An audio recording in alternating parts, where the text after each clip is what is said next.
গুরু, কোকরোচ জানতা পার্টি কেমন দিছে? দিছে না? হেলাইন দিছে নয়, সব হেলাইন দিছে। ফেসবুক, টুইটার, ইনস্টাগ্রাম সব। 5 বছর থেকে বিজেপি পার্টি করছে। বিজেপির যত ফলোয়ার নাই তার থেকে রিডবল কোকরোচ জানতা পার্টির ফলোয়ার, বুঝলে? আর ভিউজ তো বলো না, ভিউজ কাঁদে আসছে।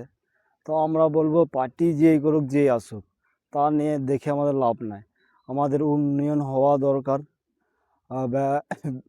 বেকার যুবকদের কাজ দরকার, বুঝলে? আমাদের এই সব সাহায্য দরকার। যেখানে যেটা দরকার আমাদের সেইটু পেলেই যথেষ্ট। কে কী করছে আমাদের বেশি দেখে লাভ নাই। বেশি দেখতে গেলে আমাদের ফেসবুক নাহলে ইউটিউবই ব্যান্ড হয়ে যাবে। বেশি বলাও উচিত নয়। যেটো হয়েছে সেটা দেখে যাও, পেছন দিকে হাত তুলে যাও, বুঝলে?